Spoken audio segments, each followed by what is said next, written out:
Wake up! Your house is on fire! Huh? What? You see, I told you it was funnier when I did it to you. Yes. Hilarious. What's the matter? Have a rough night? Overdid it on the soporific. Why do I feel like I've had this conversation before? I'm just glad you're in the mood to converse again. Seriously, you took so much of that snake oil last night, I was starting to think you wanted me quiet for good.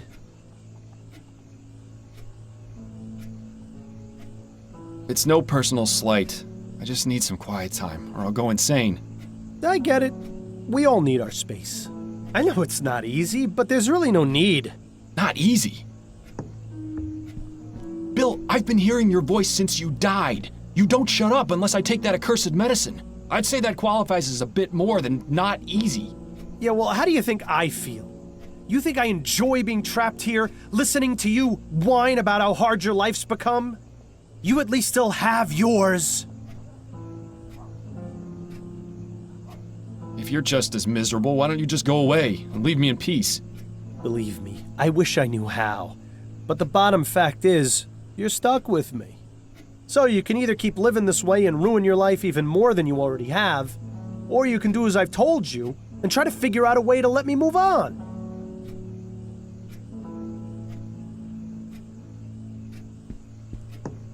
Right.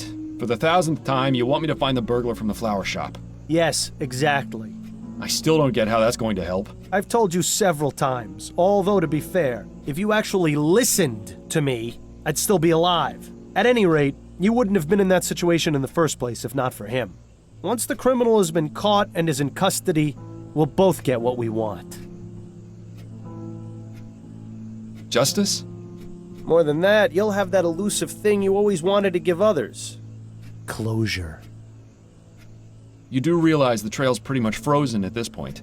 Our man has seemingly vanished into the ether.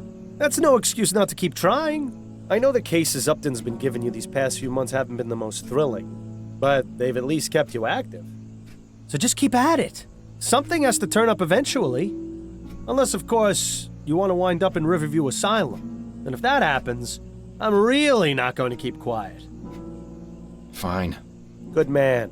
Now, I suggest you stop talking to thin air, or Adelaide's gonna start wondering if you've gone mental. Or just maybe, she'll stop wondering. Very funny.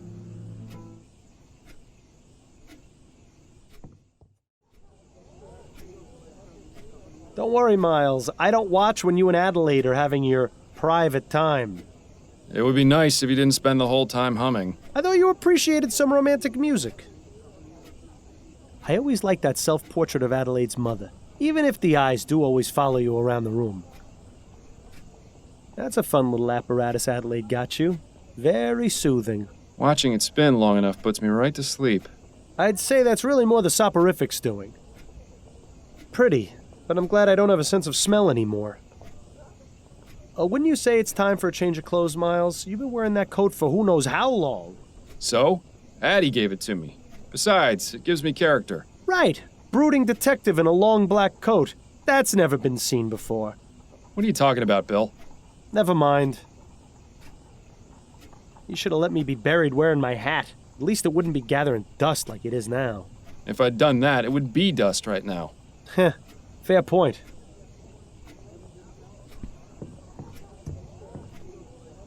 Miles, care to explain what you're doing? Just checking to make sure everything that needs to be in here still is. Right.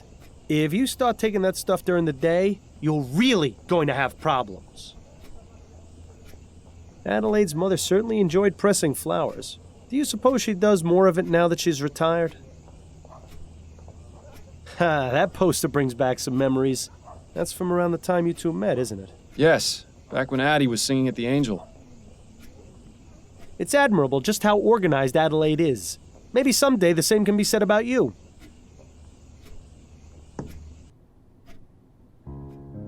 Well, look who's awake. Ready to rejoin the living? Very much so. You were talking in your sleep again. Did I say anything interesting? Do you ever? You have to admit, she's got you there. How are you feeling? touch groggy. I think I took a bit too much of the soporific last night. That's what I thought. When you went for your after-lunch nap, you'd barely gotten breakfast down. I saved you some bread and cheese if you're hungry. Thank you, but I haven't got much of an appetite. You really should regulate your doses more carefully, love. I'm sure dull senses and an empty stomach aren't much help to your work. By the way, a message arrived via courier for you this morning. I put it on the table along with today's newspaper. Thank you, dear. Addie? Yes, dear? How's work going? Do you have any appointments today? Yes, one this evening. It's been a bit slow lately, but pretty soon it'll be debutante ball season, and all the Gascon grand dames will need their hair done. You sure I can't convince you to let me give you a little trim? You've been looking awfully scruffy lately. What's the point? I've got no need to go peacocking around town. You're the only girl for me. I like it when you're clean cut. It brings out your eyes. The way my eyes have been looking lately, I think it's best to keep them hidden. How are you? It feels as though we haven't seen much of each other these past few days. I've been fine. Addie, you're not a very good liar. What's on your mind? I'm worried about you, Miles. I know, but I've told you, there's no need to worry about me. I'm all right. You're not all right, Miles. I may not be a good liar, but you can't fool me either. I am all right. What do I have to do to convince you of that? You could start by throwing out that sleeping medicine. It's turned you into a different person. I needed to sleep, Addie. I'll become an even worse person without it, believe me. I know Bill's death was hard for you. It was hard for all of us. But whatever it is that's bothering you, you know you can talk to me about it. That's what I'm here for. I know, my love. Your support means the world to me. I need some time to deal with things. That's all. It won't always be like this, I promise. Making promises you can't keep, eh, Miles? That'll end well. I've still got that song you sang last week at the Rutherford stuck in my head. You were amazing. Thank you, Miles. That was a lovely evening. I always enjoy it when Joseph brings out his violin and we can relive the old days. Certainly nicer than when he spends hours telling the exact same story whenever you visit. They were very glad to see you, you know. It's probably the most fun I've had in months, to be honest. They've invited us for dinner again in a couple of weeks, if you're feeling up to it. I hope I am. What's that you're reading? It's a collection of short stories by James Penstroke. It was just published earlier this month. Any good? Oh yes, I love his work. He's been publishing a new serial in Brentwell magazine. I can't wait to read it. Perhaps we both can together? I think you'd enjoy him. Lately, I haven't been able to concentrate on a page for more than 5 minutes without nodding off. That is a pity. I'll let you get back to your book. I always liked that painting. It's impossible to see that kind of scenery here in the city. It might do you some good to look in the mirror a bit more often, Miles. You remember how much time Adelaide had to spend convincing you to sit for this? At least these days, with ferrotype tech advancing the way it is, these portraits can be done in just a matter of minutes. How are your parents doing these days? It's been ages since you wrote them. I can see why Adelaide calls that plant Miles Jr. It's a spitting image. Didn't I give you two that clock as a wedding present? Too bad it stopped working. Your book collection has always astonished me. Heaven help you if you ever decide to move. Your book collection... Adelaide's father certainly had an amazing life. Imagine being the personal barber to the Prime Minister and his family. The gossip and secrets he must have heard. That makes me wonder what old Mrs. Hanbrook is up to these days. Ah, the Havisham case. Our first time out as partners. First in a long line of successful cases. It's nice to have a memory of the good old days. I'd love to see the look on Snelling's face if he ever found out you kept your old truncheon. Bollingworth Ale. My favorite! And a nice souvenir from the Angel. You really ought to go back there someday. It's been so long since you used that desk. Did you even notice when Adelaide got rid of the chair? Building those model ships was a good way to pass the time between cases. Hopefully it'll be a while before you get enough time to build another one.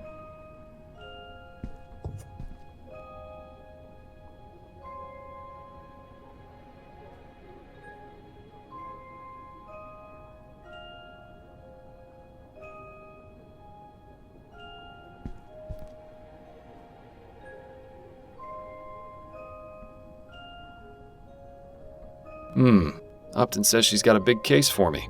Does she go into any more detail than that? No, but then you know Upton. Always on a need-to-know basis. Especially since she's been giving me these cases under the table. To be fair, they haven't exactly been anything of note. True, but she's still sticking her neck out for me. I can understand why she's so secretive about it. I think she just misses having you around the station. Poor Connie. With you quitting and me dying, she must be bored stiff at work. Anyway, I'm supposed to meet her at the ruined coffee house. That can't be right. It's not like Constance to make mistakes. She must have gotten in somehow. Guess I'll head over there and see what she's got then.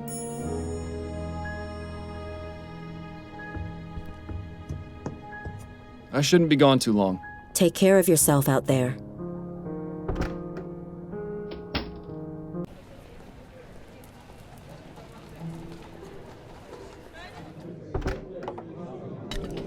Ah, the Rouen Coffee House. Worst Java in Lamplight City, but there's no better place to overhear all the rumors and gossip in town. Just make sure you don't get too close to the other patrons. Discretion was never your forte. Not in much of a hurry to clean up in here, are they? What a cheery reminder of everyone's impending death. That whole thing about the man in the black robe, complete lie, by the way. Green's sulfur soap. Beautifies the complexion and leaves you smelling fresh as a daisy. Talk about false advertising. I couldn't get a date for a week after using that stuff. Dr. W.S. Sales Wonder Tonic. The best and safest medicine for both gentlemen and ladies. Prevents consumption, general weakness, feverishness, indigestion, constipation, diarrhea, loss of appetite, flatulence, and head pain. They should also mention that it prevents breathing, heartbeats, and being alive. Dr. Tennyson's Vigor Pills. Absolutely guaranteed to restore vitality, youth, and vigor or your money back. For use by men only. These things seem to have had a spike in popularity recently. Self-Portrait as a Desperate Man by B. Calvert. A bit like looking in the mirror, isn't it, Miles? Nice seaside landscape. Definitely a stark contrast to the ambiance in here. All that metal and tubing just to serve a hot cup of coffee? Seems like they have a little something for everyone in here. A young woman holding a guitar. Completely the wrong way, I might add. Professor Xander Colt Tit III's emulsified soporific, available at all discerning pharmacies. I really don't know why you think taking that rat piss every night is a good idea for them. Simon Banks, professional chimney sweep. Services start at 2 coppers per hour. Inquire at 305 Merrick Lane. I'm sure he's a lovable urchin, but thankfully, your chimney is clean. P.D. Preston's patented papier-mâché perambucat. Handsomely upholstered in silk, satin, or velvet, and hand-painted in the most artistic manner, as shown in engraving. I suppose if you and Adelaide ever finally decide to have children, something like this will come in handy. If it isn't my old friend, Upton O'Good. Hello, Fordham. It's good to see you. How did you get them to let you in here? It's rather simple, really. The owner and I have an understanding. He pretends women are allowed in coffee houses, and I don't report his unsavory business practices to Chief Snelling. Sounds like a good deal. What sort of unsavory business practices are we talking about? Oh, we haven't got time to get into that now. But take some advice. Don't order anything that isn't water. Managed to sneak another case past Snelling, eh? Yes, and if he finds out I did, it won't be pretty. This is a big one. We're not in lost cat territory anymore. So stop teasing me and tell me what it is already. Do you know Madame Laura DuPrée? Laura DuPrée? She's one of those Gascon Grand Dames, isn't she? That's right. I'm surprised you've heard of her. I didn't think you cared about those types of people. I don't, but Adelaide has several of them as clients. She gets paid to pretend to care about their lives, and I get to hear the sort of details. Madame DuPrée died the day before yesterday. Her funeral was held this morning. My condolences. But halfway through the service, the mourners heard a loud knocking coming from inside her coffin. She wasn't dead? Apparently not. Nearly interred alive, although her doctor swears she had no pulse. DuPrée's son Andrew was quick to suspect foul play. He accused a man named Albert Martin, and the police arrested him. So where do I come in? Sounds like the case has already been solved. I strongly suspect that Martin is innocent, especially considering the talk of him having used black magic on DuPrée. The police feel they have enough evidence to convict, so they're not bothering to investigate any further. You're going to look into it and see if I'm right, then find the person who was really behind this. Has Madame DuPrée recovered from her ordeal? I'm afraid not. Apparently she's been catatonic since they pulled her out of the coffin. How unfortunate. If you'd like to question Mr. Martin, he's being held at the Bow Street Jail. Or you could take a look around his house. It's at 451 Compton Street in Worcester. And the DuPrée home? That's at Emmeline and Comtesse, right across from the old Angeline convent. It's also possible you might run into the police during your investigation, since they're technically still on the case. Thanks for the warning. Was there anything you wanted to talk about before you get started? Yes, actually, I had a couple of questions. Let's hear them then. How are things going with you? Work is hectic as usual, and I'm spending my day off in here. But considering my home life is still a shambles, maybe this is the best place to be. I'm truly sorry about that. Don't be ridiculous. If it hadn't been for you, I'd still be chained to that philandering bastard. It hasn't been easy, but I'm much better off this way. Trust me. Anyway, work gives me something to focus on. I'm sure you can relate to that. Yes, and I'm grateful to you for getting me these case leads. I know you're taking a risk to do it. It's the least I can do. How about you? How's Adelaide? She's fine, although things between us could be improved, if I'm being honest. The less said about it right now, the better, I think. I'm sorry to hear that. You can talk to me about it if you need to, although I'm probably not the best person to ask for relationship advice. Don't suppose there have been any developments regarding Bill's murder? Unfortunately not. The department hasn't exactly been focusing on that case as a priority. The general attitude is that it was an accident. Bill died an honorable death in the line of duty. Would have been nice if they bothered saying that at the funeral. And of course there are still those who blame you for his death, Snelling being the first and foremost. But the man who killed him is still out there. Yes, I know, but it looks like you're on your own if you want to find him. My hands are tied. I can only ask around so much before the higher-ups get suspicious. Just don't give up. New Britannia may be a big city, but the criminal world is surprisingly close-knit. If you find any connections or leads during your other cases, be sure and let me know. I'll do the same if I find anything out. See, she has a priority straight. You could learn a lot from Upton. That's it, I think. Then you'd better get back to it. Well, I'm not entirely sure how this is going to help you find the flower shop burglar, but I suppose freeing an innocent man is a worthy diversion.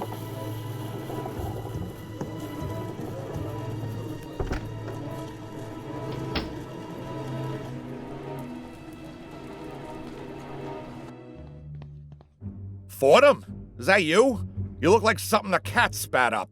Hello, Giles. It's lovely to see you, too. What brings you round the jail? I thought you'd quit being a detective. I'm looking to speak with Mr. Albert Martin. Oh, I see.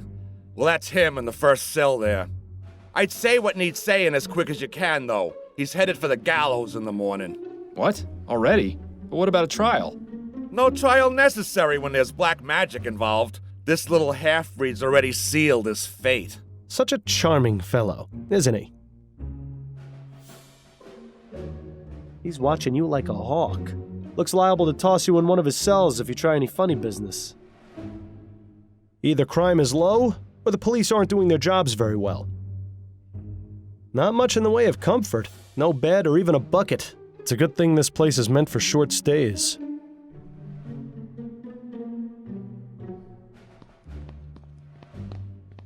Mr. Martin? Who are you? My lawyer? No, I'm actually here to help you. The name's Miles Fordham. I'm a private investigator. How are you going to help me? I'm looking into the attack on Madame DuPrée. I believe you're innocent. Oh, thank heaven. That's music to my ears. Would you mind answering a few questions for me? Friend, if it means saving me from the noose, I'll tell you nothing less than God's truth. Interesting choice of phrase for someone accused of using black magic. What can you tell me about Madame DuPrée? What's to tell? She's a twisted, evil woman who got what was coming to her. Whoever attacked her deserves some sort of reward for the service they're doing the community. So it wasn't you then? No, I'm innocent, Mr. Fordham. You have to believe me. I'm afraid you're not making that very easy right now, Mr. Martin. Do you know anything about the circumstances of Madame DuPrée's supposed death? No, I had nothing to do with it. Then why did her son accuse you? Probably because he's just as ignorant as she is. What I meant was, how did her son know to accuse you? Have you had any contact with the family before? Yes, you could say that. Uh-oh. That gleam in his eye says it all. You see, I'm involved with DuPrée's daughter, Juliette Montgomery. DuPrée doesn't like that one bit. She even threatened me once. Is that right? Yes. She might have everyone else fooled, but that woman is the devil incarnate. I can't understand how something so heartless and cruel could have spawned someone as pure and, loving as my dear Juliette. He's not really helping his case much, is he? Tell me about Juliette. She's wonderful. Such a beautiful, kind soul. She hasn't come to see me yet, but I'm sure that's because of all the confusion in the last few days. Juliette wouldn't believe for a second that I would be capable of harming her mother. I'm sure of it. How did you two get involved? We met at the university. Your classmates? Hardly. They wouldn't allow someone like me to enroll there. Juliette studies botany. I work as an assistant in the greenhouse. We started talking, and she actually treated me like a person. To everyone else, I was just the boy who fetched the test tubes. But Juliette actually wanted to hear what I had to say, had the same taste in books and art, didn't just treat me like some piece of gardening equipment. She even shared some of her notes with me after I told her I was interested in botany as well. From there, things just got better. I don't expect you to understand or approve, but that's how it happened. Oh, you'd be surprised. It doesn't sound too different to how my wife and I got together. Except I was a detective and she was a singer at a bar. And she's... Yes, Mr. Martin. Anyway, back to the matter at hand. How often is Juliette in the greenhouse? Every weekday, but I doubt she's there now. She's probably trying to find out where I am and working to have me released. Somehow, I wouldn't bet on that. How did you end up in here? I was just minding my own business at home when the police showed up with no warning. They made some outrageous claims about me putting some sort of curse on Madame DuPrée. The next thing I knew, I was here. Oh, Mama must be beside herself with worry. I just hope she's all right. What does your mother do, Mr. Martin? She helps people. I was hoping you'd be just a bit more specific. She provides spiritual help to those who seek guidance. She's a spiritualist. Not quite. She's more like... How can I explain it? You know how a priest holds mass to spread the word of God to the people? My mother holds services and calls on the spirits to walk among us, providing healing and guidance. So she's a religious leader? If you want to give her that title, it would be the most appropriate. And does this religion of yours have a name? You'd probably know it as voodoo, but it doesn't mean what you think it does. People are so quick to judge and portray us as evil when they have no idea. So you practice voodoo, do you? Are you making fun of me, Mr. Fordham? No, of course not. Apologies if it seemed as though I was. It's just that the police are convinced that black magic was involved in Madame DuPrée's apparent death. That's because that idiot son of hers knew about my mother, and like all bigoted fools, assumed that we're involved in devil worship and the black arts. But I can assure you that this is most certainly not the case, Mr. Fordham. Of course, I didn't mean to imply. Just forget it. That's all for now. Wait, before you go, would you do me a favor? Would you go see my mother at our house and give her a message? You're at 451 Compton Street, right? Yes, that's right. Could you tell her I said St. Roch's dog is barking? I suppose I could do that, yes. Oh, thank you. Whatever happened to a simple I love you?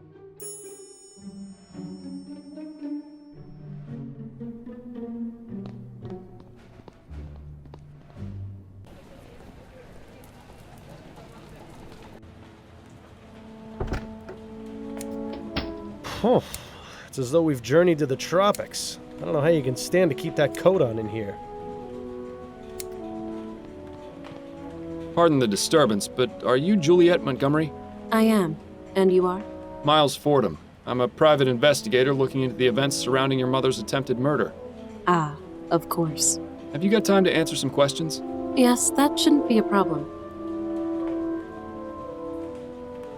Do you know anything about the events leading up to your mother's premature interment?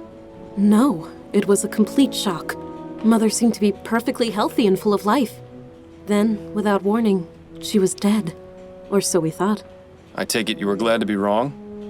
What a ridiculous question. Of course I was. What sort of heartless beast would celebrate their mother's death? Oh, I could name a few. Juliette definitely didn't shed any tears over Madame DuPrée, though. That much is obvious. Miss Montgomery, you don't have to lie to me. I'm not going to assume you tried killing your mother just because you weren't upset by her death. I felt terrible about it. You have to understand, I didn't want her to be dead. I just felt a sense of relief. Please, don't think me a horrible person, Mr. Fordham. It's just that Mother and I aren't currently on the best of terms. Why don't you and your mother get along? We've never completely seen eye to eye on anything. She always disapproved of anything I did. When I was younger, she used to forbid me from speaking to the servants. I saw no harm in a kind word or smile, but she warned us that if we were too familiar, they would take liberties. Then when I declared my intentions to pursue academic studies, she really went livid. In her opinion, a university education was tantamount to a chastity belt. What sort of man would want a wife with a head full of useless facts, she'd say. Personally, I've always found intelligence to be quite attractive. I assume your mother didn't approve of your involvement with Mr. Martin? A rather forward question, Mr. Fordham. But you're not mistaken. I'm not sure how she managed to find out about Albert and me, but when she did, she nearly had a conniption. As I'm sure you can understand, the situation at home has been less than perfect in the last few months. I'd really rather not dwell on it. You mentioned you were friends with the servants. Yes, that's right. I didn't care that they worked for us. Everyone needs a friend. Did your mother ever mistreat them? Mistreat? No, I wouldn't say so. She was always very stern, though, and quite cold. If they ever shirked their duties or misbehaved, they were punished, of course, but nothing out of the ordinary that I ever saw. Most of the servants are my friends, but I'm closest with Amelie, the kitchen maid. Mother wasn't too happy about that.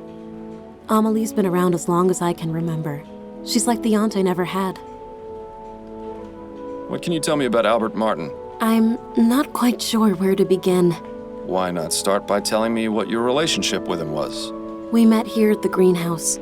He was working as an assistant, sweeping and cleaning and fetching things for the students.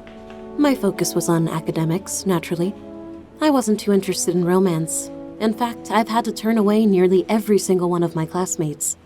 But with Albert, I found myself intrigued. I noticed him stealing glances, lingering just a bit too long after bringing over a book or flask, sweeping the same patch of floor near me over and over again. It wasn't too long before I had him bringing me tools and equipment, regularly. I see. As I mentioned, Mother was an absolute terror when she found out. Do you believe Mr. Martin did what he stands accused of? I'm not entirely sure. It doesn't seem like him, but Albert can be quite passionate. If the police believe he's to blame, then they must have a reason for it. It wasn't any secret that he hated Mother. Perhaps I should have ended things sooner. It was satisfying to know that Mother was displeased, but I never imagined it would lead to something like this. Well, it's nice to see she's all heart. So, you study botany. Fascinating subject. Are you an admirer of plants, Mr. Fordham? My wife has the green thumb in the household, but I do have a certain appreciation for them. Plants are amazing things, just like people in many ways. How do you mean? They need attention and care. Ignore a plant, and it will wither. Give it too much attention, and it will become sick. Plants have many things to teach us, and I greatly enjoy learning from them. These plants are impressive. Are they yours? Yes, I've developed a method to make them extra healthy and strong. They're larger than anything I've ever seen. How do you do it? But I can't reveal my secrets, Mr. Fordham. The world will hear about my discoveries soon enough. Incidentally, do you know anything about Easter lilies? No, I don't keep or grow those here. No more questions for now. Then if you don't mind, I have work to do.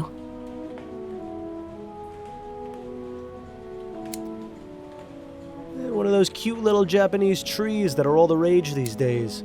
Personally, I don't see how giving a tree a haircut is meant to be relaxing.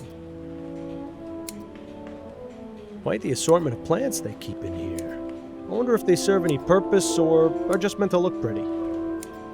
Judging from that pipe, that contraption must be used to keep the plants hydrated, but it looks like a giant earwax remover to me. I've never seen a flower grow that big. What do you suppose they're feeding them? Those flowers are definitely not native to this area. They seem to be thriving in their glass tubes, though.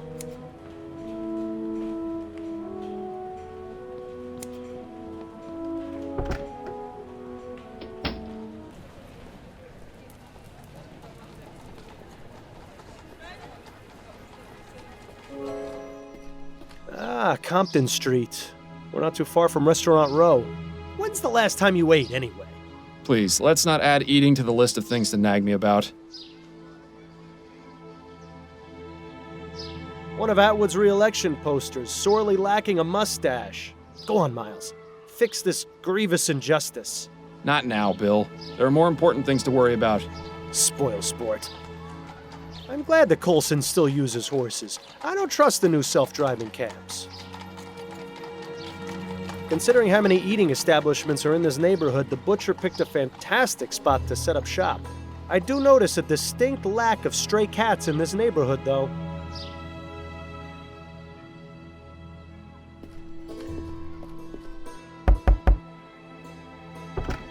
I'm sorry, I have no time for visitors today.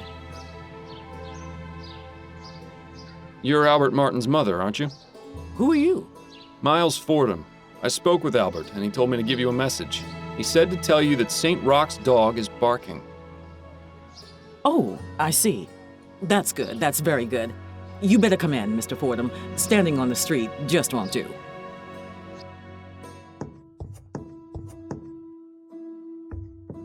Welcome to my home, Mr. Fordham. I am Sabine Martin. I hope you understand that Albert has nothing to do with this awful business. Would you care for some tea? Well, her tune certainly changed when you gave her that message. I wonder what it meant. No, thank you, ma'am. I won't be staying long. The Virgin Mary? I must admit she was the last person I was expecting to see in here. For all we know, that rider is some sort of demon. He looks like he's having a good time, at least. A rather unremarkable book collection, I'm sorry to say. That statue, on the other hand, gives me the willies. Interesting. Those pots look as though they've been wrapped in tobacco leaves. That pattern resembles a flower. Too bad it isn't an Easter lily. It's some old man with a dog standing at the center of a crossroads. If that's meant to have any sort of significance, it's completely lost on me. I've got a few questions for you, Mrs. Martin. I'll try to answer them the best I can. Do you think your son is capable of doing what he stands accused of? Never. Albert wouldn't harm a fly. That's what the mothers always say. Why don't you tell me a bit more about him then? He started working at the university laboratory a few years ago. I was so proud of him. The university is quite selective, you know. The same for its staff as well as its students. Yes, I've gotten that impression. I always told Albert to be careful around those high society types, but that one always thinks with his heart first. Is she sure that's the correct body part? He's all the family I have, Mr. Fordham. Do you know anything about Madame Laura DuPrée? I never met her in person, but I know plenty about her. Like what? Nothing fit for a polite conversation, Mr. Fordham. But I can tell you this. Laura DuPrée has far more enemies than she lets on. Does that include you or your son? It most certainly does not. What do you know about Juliette, Madame DuPrée's daughter? I know Albert was smitten with her, no matter that I told him to be very careful around her kind. Those rich Creole families don't care much for people like us. To them, we're just a help. But from his telling, Juliette sounded to be a decent soul. It's a shame the same can't be said for her kin. If you'll indulge my curiosity, what exactly was the meaning of Albert's message? Saint Roch is the patron saint of dogs, as well as the falsely accused. If he sent the message along with you, it means he trusts you, and that I should too. Oh, I see. Perhaps you were hoping for something more? That's just the way of mysteries, isn't it? How do you mean? The thrill of the unknown is always more exciting than the truth. Mystery makes life a little more interesting. True, but if mysteries were really better unsolved, I wouldn't have a job. What exactly is it you do, Mrs. Martin? I provide services to the public. A delightfully vague answer if there ever was one. Give me something a bit more specific, please. I'm a Mambo Asugwe. That means I'm what you call a voodoo queen. I'd give you a detailed explanation of the responsibilities and duties of the role, but your time would be better spent clearing my son's name. Can you tell me a bit more about your religious practices? What I can tell you is that the ignorant whites in this city are afraid of us for no reason. Voodoo is not about black magic or dark spells or turning people into the living dead. It's about healing and life. Naturally, there are misguided souls who may try to use it for ill purposes, but I am not one of those. Sounds like you hit a sore spot. Might be a good idea to stop pressing her on this angle. I think I'll take you up on your offer for tea, after all. All right, Mr. Fordham. You'll have to give me a few minutes to heat up the kettle. I'll be back shortly.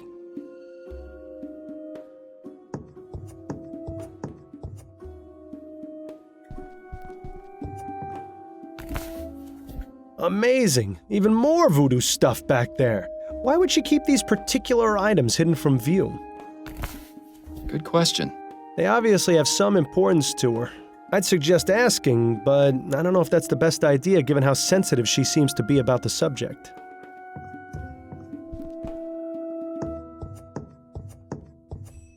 The tea should be ready in a few minutes, Mr. Fordham.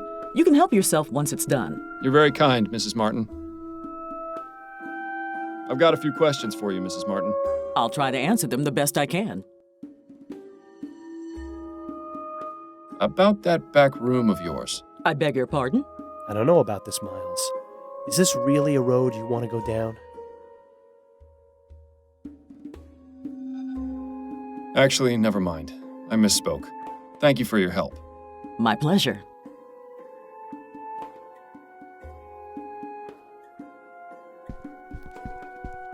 Aren't you going to have your tea, Mr. Fordham? I'm afraid I just remembered something important I need to look into. Perhaps later. Suit yourself.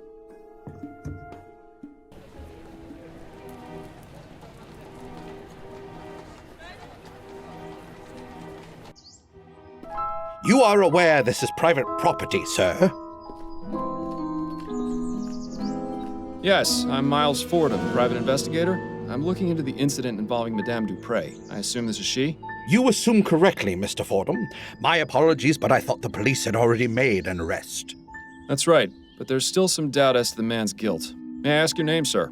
I am Dr. Fellows, Madame DuPrée's private physician. I'm afraid she is in no state to be answering questions at present. Are any other members of the family home? Her son, Mr. Montgomery, is in the entrance hall. I had to give him a mild sedative to settle his nerves, but he should be all right to converse. Then if you don't mind, I'll have a look around. Doctor, may I ask you a few questions? Please, be my guest.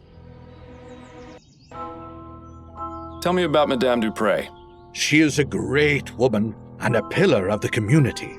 I cannot imagine why something like this could happen to her, or how someone could be capable of such a barbaric feat. Though this ordeal has been terrible, I am confident she will overcome. The power of her physical constitution is surpassed only by her strength of character. Do you think he'd say the same things if he wasn't on her payroll? I highly doubt it. What were the circumstances surrounding Madame DuPrée's supposed death? Her son, Andrew, sent for me a few days ago after finding her unconscious and unresponsive.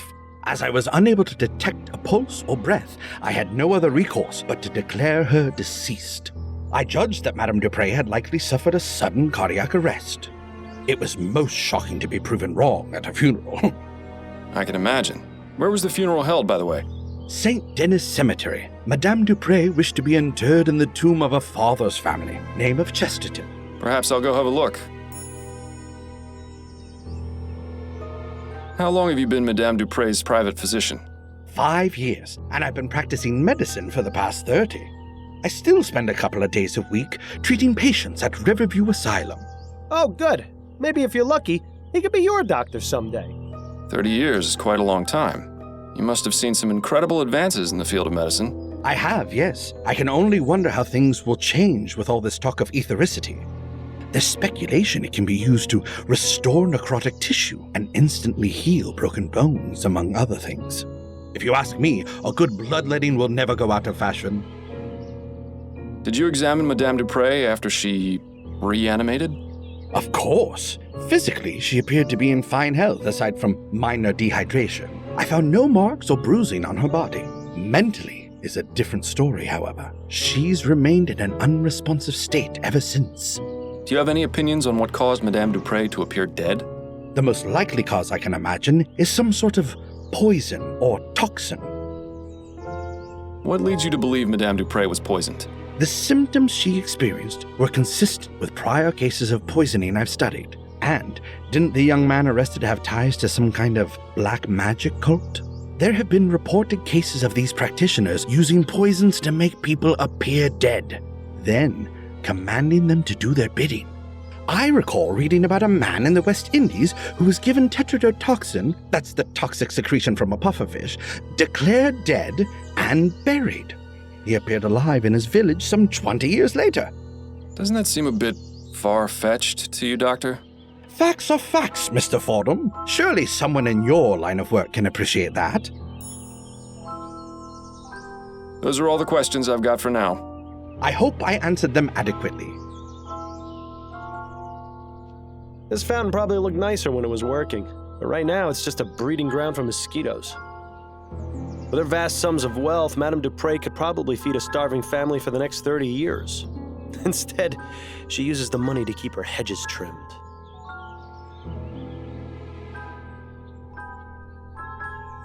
Her eyes are glazed over, and she's got a vacant, expressionless stare. She seems completely oblivious to her surroundings. If we didn't know she'd been buried alive, I'd say she was just exhibiting the typical symptoms of your average rich person.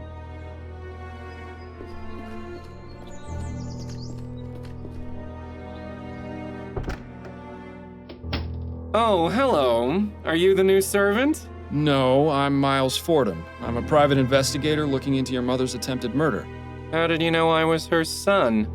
Oh, of course. You must have sensed it with your detective's intuition. I should have guessed by that giant head of yours.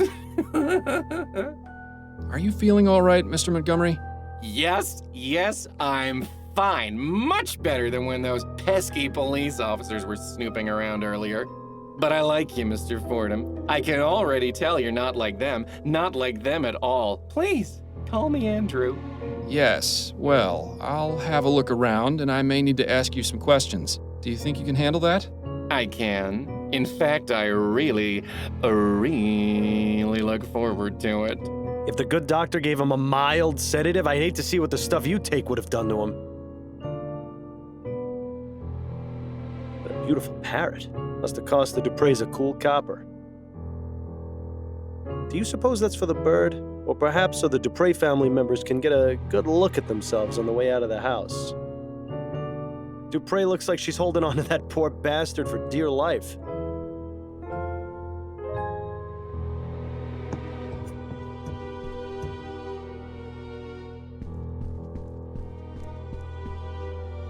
A horrible little porcelain figurine. Madame DuPrée didn't strike me as the type to play with dolls. This is always my favorite part of detective work. Nothing inside but a bunch of extra doilies. How disappointing. Maybe you should steal one, just to spite Madame DuPrée for not giving us any good clues. No, Bill. You're no fun, Miles. Nice bouquet of roses, although it would make things much easier if they were Easter lilies. If only. Ah, the Gascon docks. The artist definitely took some liberties. You can't see a single person getting stabbed. Must be nice being able to afford keeping your oil lamps lit during the daytime.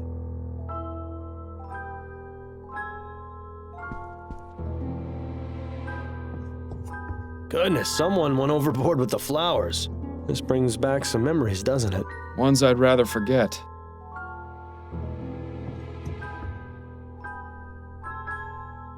These should be useful. The Science of Pharmacology. Yeah, I'm sure it's riveting stuff. It looks as though this folded piece of paper is being used as a bookmark. I hope remembering what page they were on wasn't too important. Looks like it's a letter for Andrew.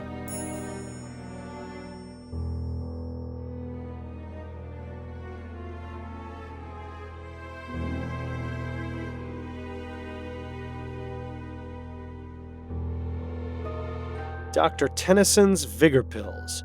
These would make a sloth act like a hummingbird. The bottle is empty. A gentle reminder that everyone's time is slowly running out. Decadent. I can only wonder what sort of potions Andrew concocts in this thing.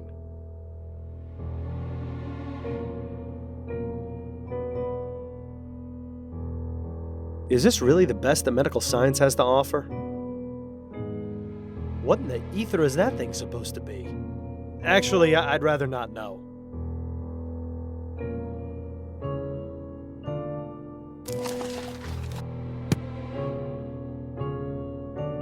It must be a nice place to sit and listen to music. Why would anyone need so many flowers in one room? Perhaps it's to mask the odors of those chemicals on the workstation. Could be. Oh, look! It's one of those new audio cylindrographs. I can't quite wrap my head around how they can manage to get sound out of a wax cylinder. I don't know much about art, but I see Madame DuPrée and I at least have similar tastes.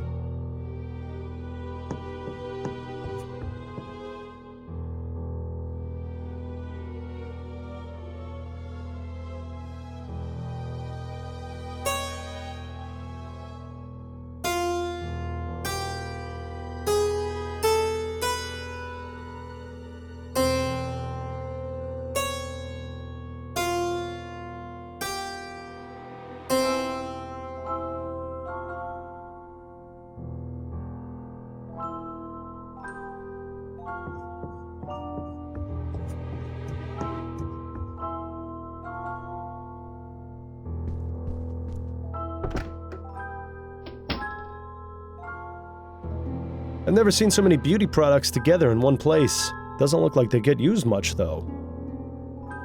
Juliette really likes plants and flowers, doesn't she?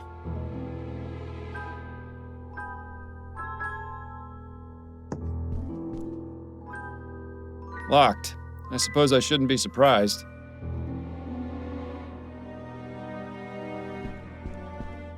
Let's have a look through these papers. Aha, what's this?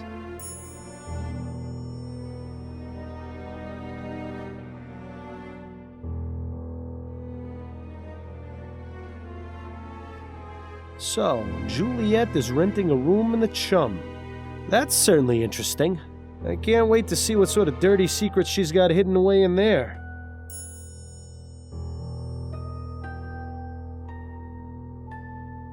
Well, someone's fancy. I never liked these types of beds much. They feel too claustrophobic. I always thought they had a certain appeal myself. Yes, you would think that about a bed that lets you shut out the rest of the world. Nice little cottage. Looks like it would make a nice cozy spot to retire. If I hadn't already retired from life, that is. They're all empty. How unusual. Not to mention disappointing.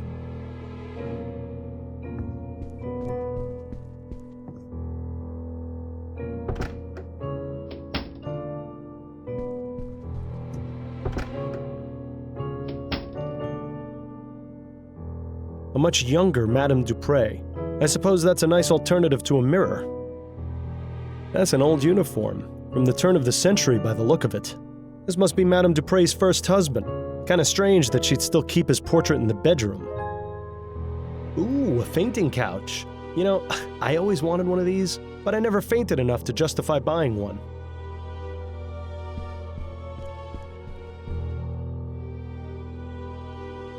One of those melodramatic romances.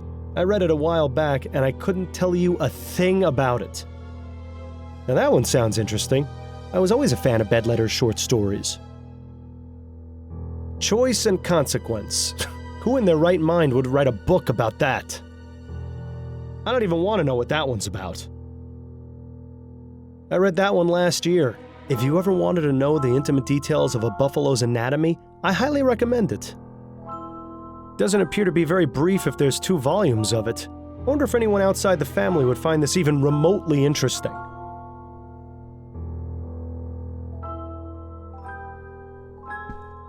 It would appear that Madame DuPrée was taking music lessons.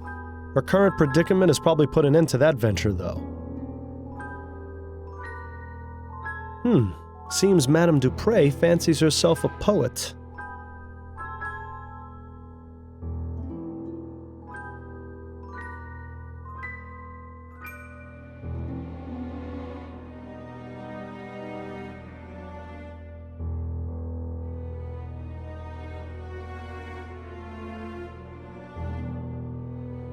Well, that was life-changing. For once in my life, I'm completely speechless. Then perhaps I should take this with me and read it more often. Nah. Let's see if there's anything in these drawers. Damn, nothing but personal effects and more stationery. Don't forget the first rule of detective work. If there's nothing useful inside, check underneath and between. Ah, yes, of course. Thanks for the reminder. Now this is intriguing.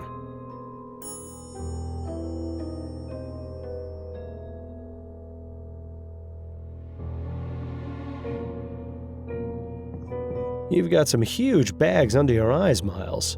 Reminds me of the case we had on that strange train. Don't remind me.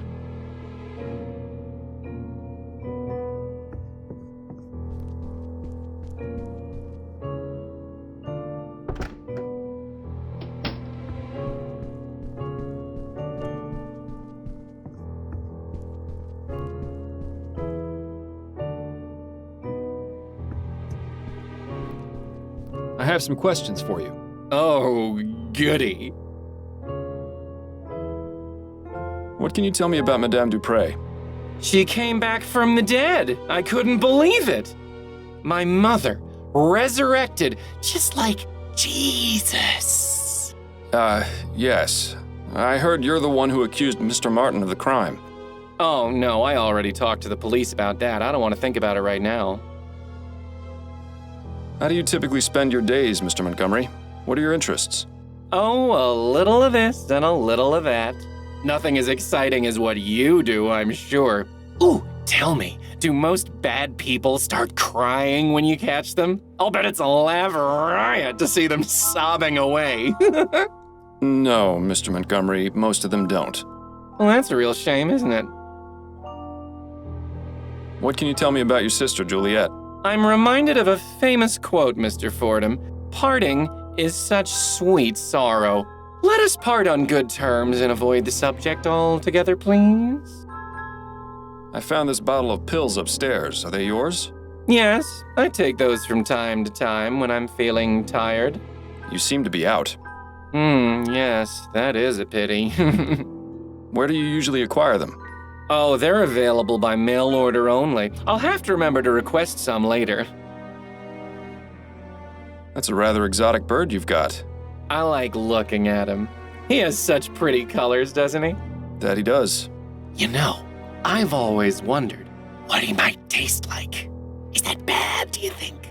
I really couldn't say, Mr. Montgomery. Thanks for your time. No, thank you for yours. This is ridiculous. He won't be of any use in this state. If it takes him as long to snap out of it as it takes you, we'll be waiting around here until noontime tomorrow. There has to be a way to bring him back to his senses. Maybe that quack outside knows something of use.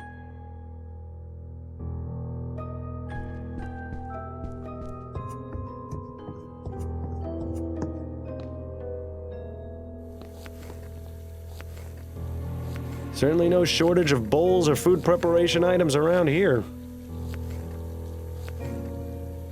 Judging by the amount of food this family probably eats, washing the dishes must take forever. Looks like the type of spices you'd use in a stew, most likely paprika or turmeric. Nice variety of reds and oranges. Yeah, looks like gumbo's on the menu tonight. I wonder how it compares with Upton's special recipe. It's times like these make me wish I could still eat. Pardon me, miss. What? Who are you? I'm Miles Fordham. I'm investigating the attempted murder of Madame DuPrée. Oh, I'm sorry, sir, but I'm very busy. I can't help you. Amelie, please. I need to know what you know about Madame DuPrée. What? How did you know my name? Juliette told me about you. Miss Juliette? Yes, I spoke to her at the university. She mentioned you two were friends. Yes, that's right. She's always been so good to me. Look, Amelie, I'm just trying to get some information. And I have a feeling you can be very helpful if you'd just let me talk to you. All right, fine. But do it as fast as you can. Tell me about Madame DuPrée. Oh, I really shouldn't, sir. It would greatly help my investigation if you did. Madame DuPrée was kind enough to hire me as her cook. It's hard to get jobs in the city.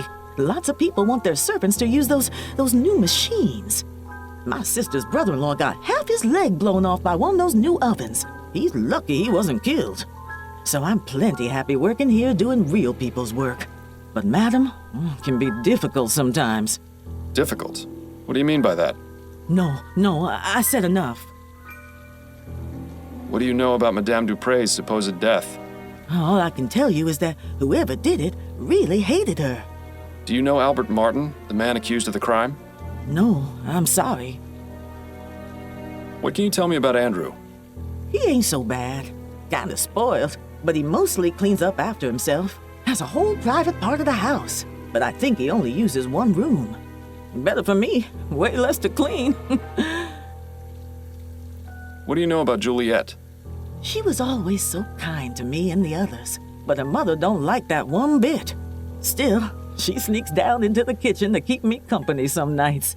Even though she's a good soul, I think part of her does it just to spite her mother. Are you the only remaining servant here? No, there's another one, Marcel. He's the new gardener. I haven't seen him in a few days, though. Not since before Madam's incident. Thank you, Amelie. I appreciate your time. You're welcome. Now please, let me get back to work.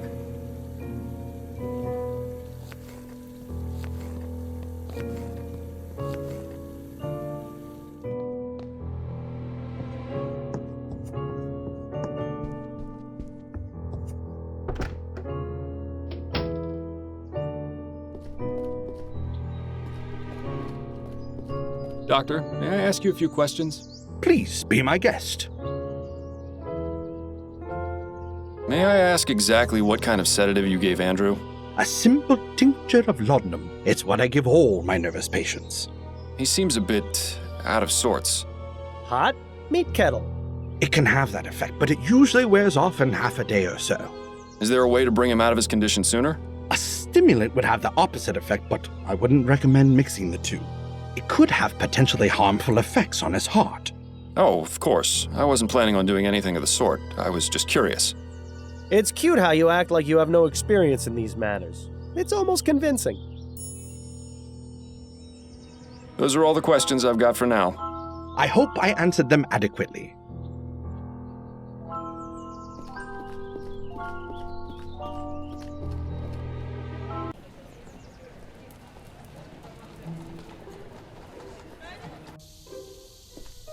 Ah, St. Denis Cemetery.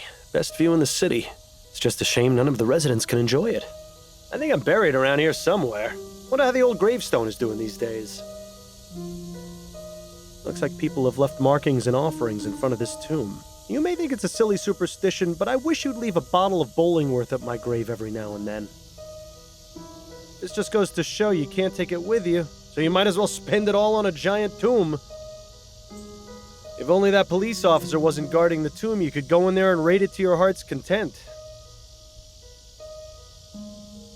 plaque says Harrison. Doesn't look very opulent, so I guess it doesn't belong to anyone important. Nice view of the river from up here. You can hardly even see the cloud of smog over the chum. I don't know him. Must be a recent addition to the force. Well, at least he won't recognize you. Good day to you, officer. Good day, sir. How may I be of assistance? Would you mind letting me in the tomb, please? Afraid I can't do that, sir. This tomb is currently part of a police investigation and ain't available for visits until further notice.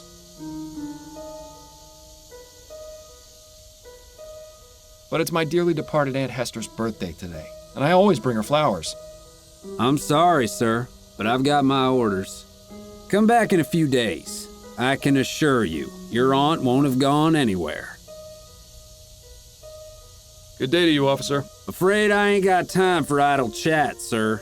Please, move along.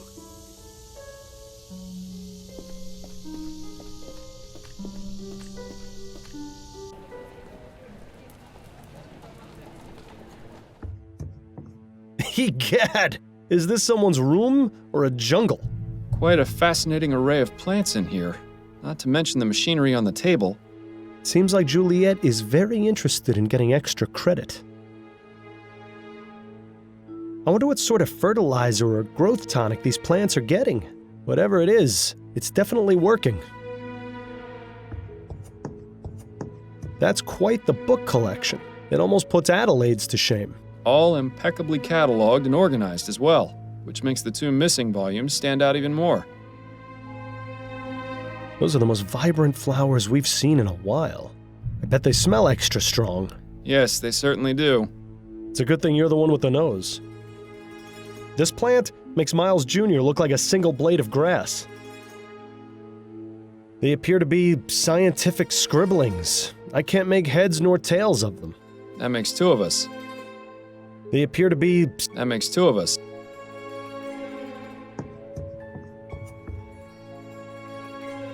Well now, this is interesting.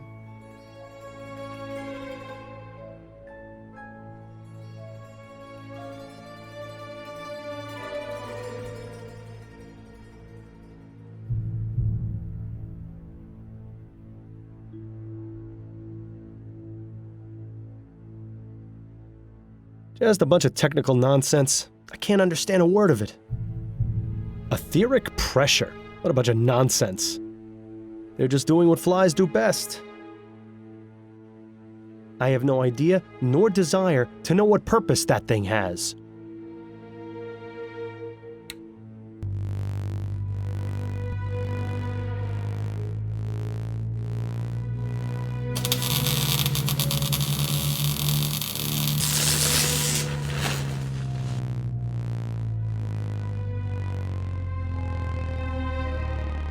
Well, would you look at that?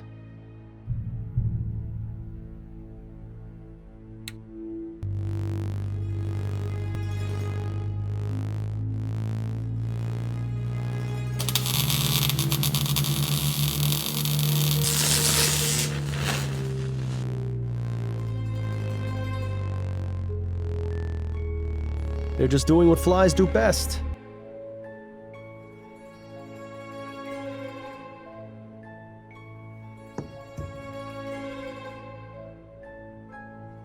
I'm guessing they're probably full of more scientific equipment or plant-related stuff.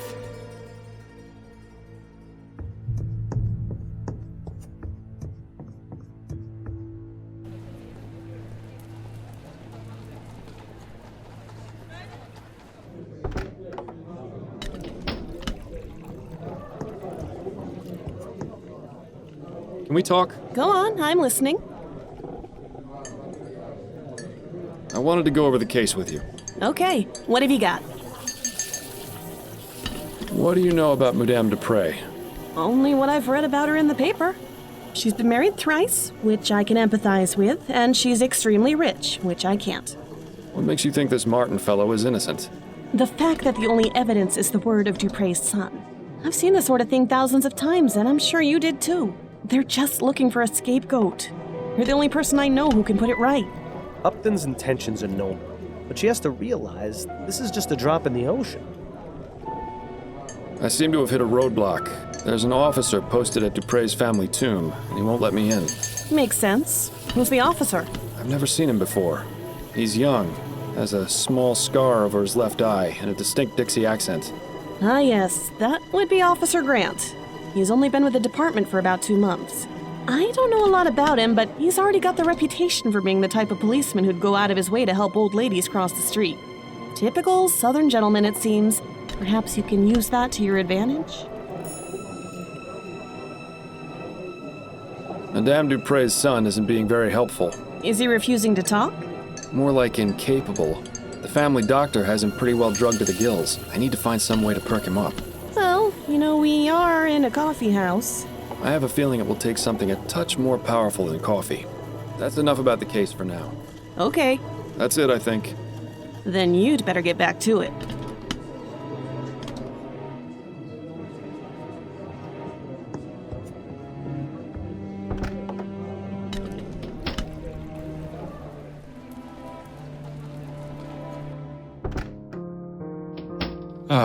Home at last.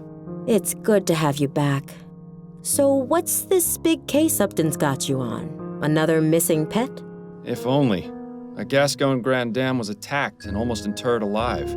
You mean Madame DuPrée? The one whose obituary was in the paper? The very same. Goodness, that does sound serious. Tell me if there's anything I can do to help. I know you haven't been feeling your best lately. You're always a help to me, Addie. Though I assure you I have this well in hand. I certainly hope so.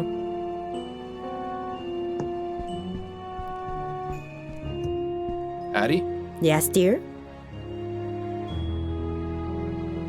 Do you know anything about Madame DuPrée? I've read that the DuPrées are one of the few wealthy families that exclusively employ real people to serve. Rather commendable, don't you think? Yes. It makes it even more baffling why she was attacked. Have you heard any gossip from your clients? Anything about who might have wanted to harm her? Nothing. She's held in the highest regard by the other Grand Dames. If she had actually died, I'd have expected them to petition her canonization. I was wondering if you could do me a favor. What is it? There's an officer posted in front of Madame DuPré's family tomb, and I need to get a look inside. Could you use your wiles and charm to distract him? My wiles and charm, Well, you are irresistible, darling. I'm sure he wouldn't turn away a lady in need. Say you've gotten lost in the cemetery and ask him to show you the way out. Should we really be tricking a police officer like that? There's no harm in it, and I won't be but a moment inside. It's in a good cause. All right, let's go then.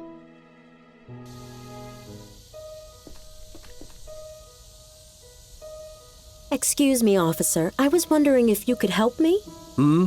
What do you want? I seem to have gotten all turned around. Do you have any idea how to get to the front gate? My suggestion would be to turn around and head back the way you came. Yes, I've tried that, but I seem to just be going in circles. Perhaps you could point me in the right direction? Stop right there. That's quite enough from you. I beg your pardon? Don't think I can't tell what your game is. You're trying to lure me away from here and into some alley where your gang of Sambos is gonna rob me blind. Exactly how many of them have you got lying in wait for poor unsuspecting fools you bring them? Just one. And he doesn't appreciate you talking to his wife that way. You know, Miles, sometimes I forget how absolutely delightful it is to watch you lose your head. Miles, was that really necessary? I'm sorry, Addie. You know how I get with people whose minds are full of that rubbish. Let's just get him out of sight before this lands both of us in jail. That bush over there should work. I have to say, I wasn't expecting assaulting a policeman to be on today's activity list. It'll be fine. When you're on the force as long as I was, you can pretty much get away with murder. Well, it's been fun, but I need to take my wiles and charm over to my appointment with Mrs. Lefebvre. I'll see you at home later, dear. Try to stay out of trouble.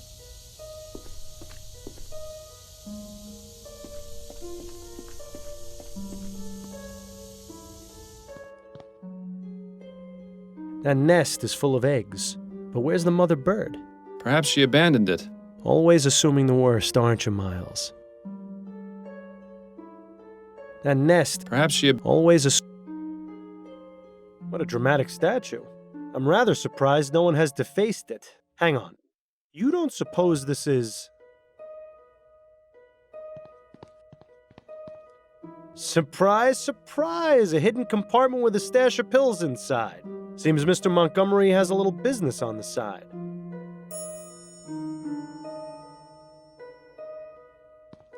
William Arthur Chesterton, 1770 to 1837, gone but never forgotten. John Patrick Chesterton, 1740 to 1825, patriarch, leader, family man. Desmond Chesterton, 1745 to 1810, strong in life, stronger in death. Jane Scott Chesterton, 1746 to 1815, ab aeterno. Celine, 1823 to 1844, taken too soon, rest ye with the angels. Sarah Chesterton, 1784 to 1812, I told you I was sick.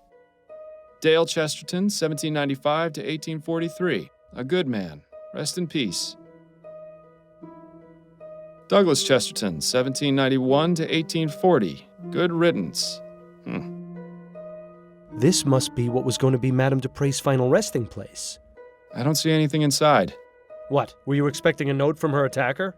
No, but I was hoping for some kind of clue at the very least. These crypts are reserved for future generations of Chestertons to rot in. There are only 3 left.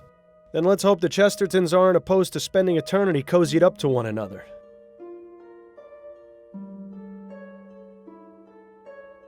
I have to admit, it's a fairly ingenious hiding spot. I suppose the whole heaven shining down upon the tomb motif is good for the dead people's self-esteem.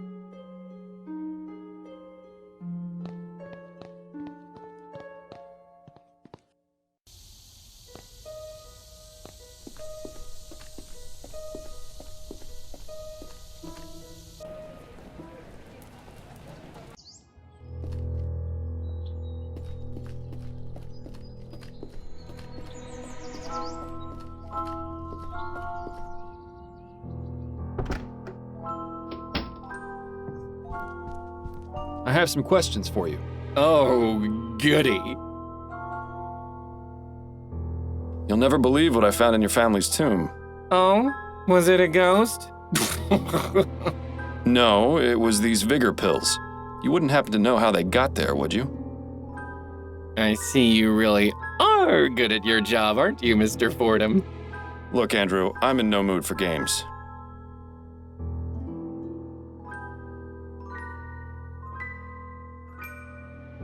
I'm willing to overlook your unlawful activities in exchange for your cooperation. Fine, but you have to understand, I'm not exactly feeling myself right now. I understand perfectly, which is why I need you to take one of these pills. I suppose one would help. Thank you.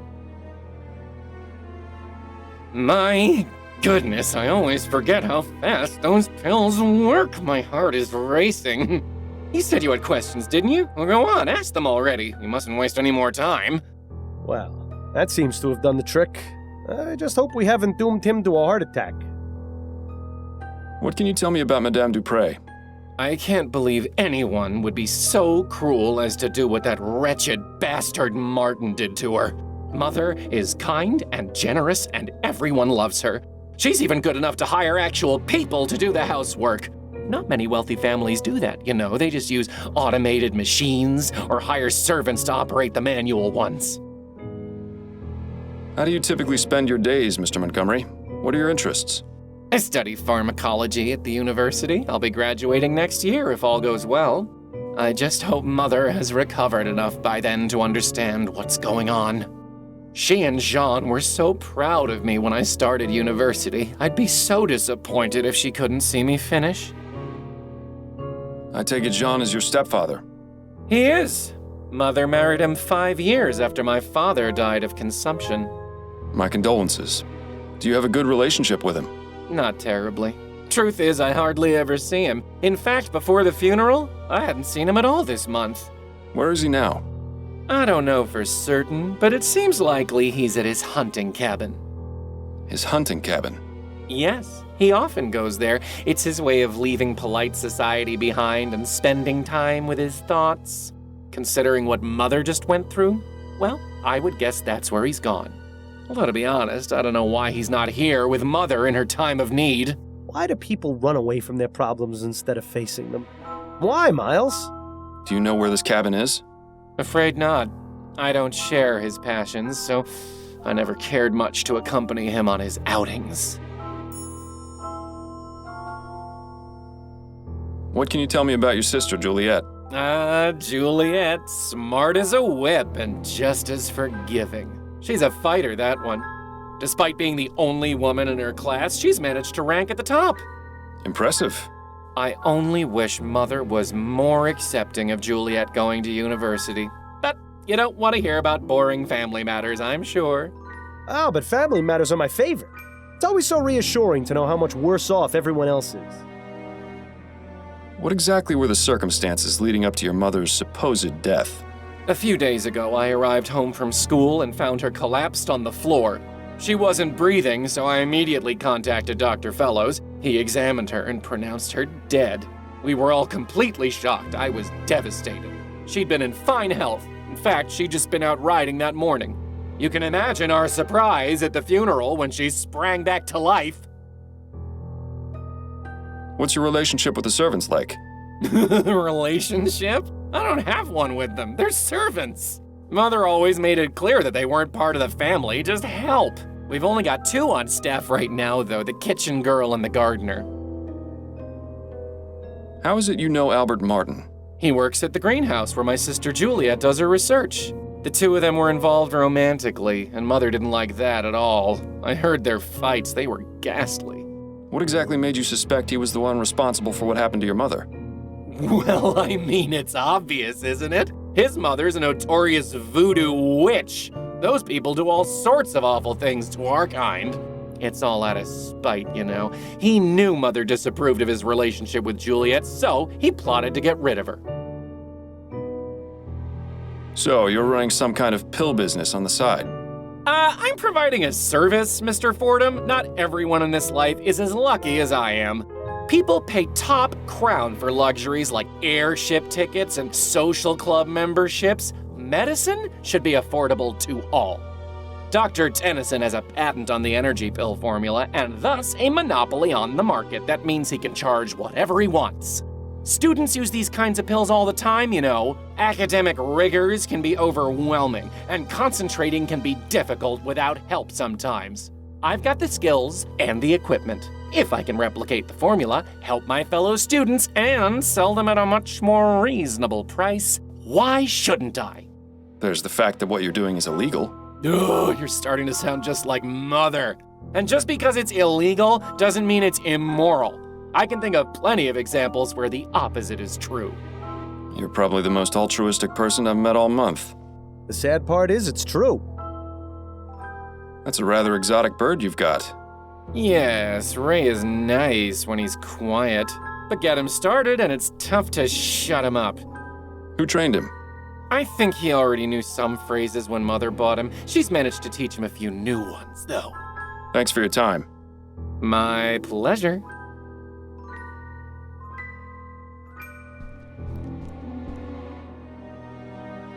Who's a pretty bird? Ray's a pretty bird. Polly want a cracker? No, thank you. Pieces of 8? Aye, matey. Who's a pretty bird? Ray's a pretty bird. So long, birdie. Bye-bye.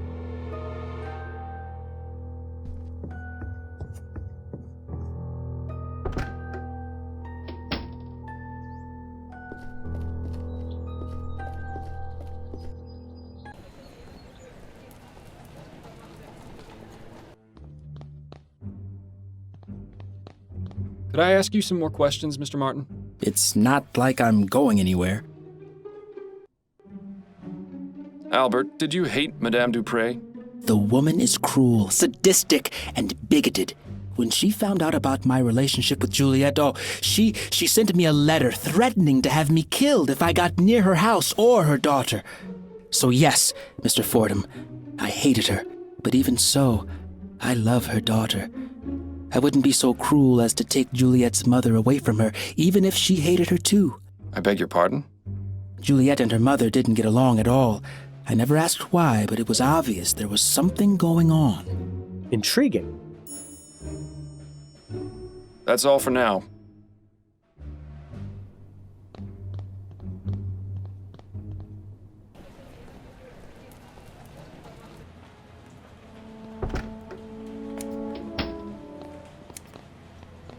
Hello again, Miss Montgomery. Mind answering a few more questions? Hello, Mr. Fordham. Not at all. Is there anything you can tell me about your stepfather, Jean? He's a kind man. I don't really see him too often. He seemed rather upset at Mother's funeral, but I can't help but wonder if he feels the same way as I do about her death. What do you mean? Just that I get the distinct impression that he and Mother's marriage isn't as perfect as they'd like it to appear. I'm starting to sense a trend here. Your brother told me that Jean enjoys hunting. Do you know where his cabin is? Yes, it's in Fenton Swamp. I went out there with him a few times, but I didn't really enjoy it. Frankly, the place is rather grotesque. All those stuffed trophies staring at you with their cold, dead eyes. Plants are much nicer to have around. Anyway, if you take the main road through the swamp about 1.5 miles, you'll come upon a small dirt path that goes northeast. Take that until you see a small cabin on the left. That's it. Thank you for the information, Miss Montgomery. What can you tell me about your brother? Andrew, Mama's precious little boy. If you've met him, you pretty much know all you need to. He's had the whole world handed to him on a silver platter. But he's in for a rude awakening someday. Mother can only provide for him for so long. Do you know anything about ethericity, Miss Montgomery? You surprised me, Mr. Fordham. I had no idea someone of your profession would know or care about something like that. I've found that it pays to be open-minded. To answer your question, yes, I am familiar with the theory of ethericity. In fact, it's recently become a focus of my studies. Despite what the newspapers have been reporting, it's already possible to access it in small quantities from the air around us. Have you conducted any experiments? No, my research has been purely theoretical. I don't have the means to do anything practical, I'm afraid. Deceiver, dissembler, her trousers are alight. I can't understand why Juliette might not want to make her research public, though. Miss Montgomery, please don't lie to me. I know you've been conducting experiments with ethericity. I've seen the room you're renting on Forest Lane. What? But how? I wouldn't be very good at my job if I didn't find things out, Miss Montgomery. Now please, drop the act and tell me about your experiments. Fine. I've been researching etheric effects on living organisms. I'm planning on presenting my discoveries to the board once I make more progress. So far, I've managed to discover that plant growth is accelerated significantly. It's given me quite the advantage in class. But isn't that cheating? You have no idea how difficult it's been for me to be taken seriously, Mr. Fordham. No matter how hard I tried, my work wasn't valued on its own merits by my peers or professors. I fought hard to get where I am. I wasn't about to lose all that just because some pig-headed idiots didn't think my best was good enough. That sounds awfully familiar. What about your notes on the effects of ethericity on animals? Oh, those aren't complete. I haven't tested the effects on anything larger than flies. Those experiments were mainly to satisfy my curiosity, but they have little to do with my actual research. Curiosity? Seems like a lot of effort to go to just to answer a question. But then, I never really understood these scientific types. No more questions for now. Then if you don't mind, I have work to do.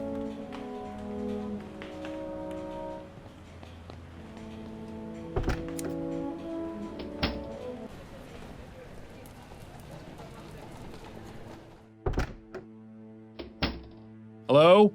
Is anyone here? Strange of DuPrée to leave the door unlocked. Maybe it means he'll be returning soon. Some high society type in the middle of a hunt. I don't understand why anyone would get a thrill out of murdering innocent creatures. Are these even native to New Britannia? An absolute bore. I had a nasty run-in with an alligator when I was a child. One less in the world doesn't really bother me, to be honest. You really have to wonder about someone who chooses to surround themselves with dead things. Satchels, boxes, and other assorted boring things for hunting. It seems Mr. DuPrée is a Bollingworth man. Maybe he's not so bad after all. One of the guns is missing. Jean must be out using it currently. Let's see if Jean has anything interesting in here. Not very much, except a letter.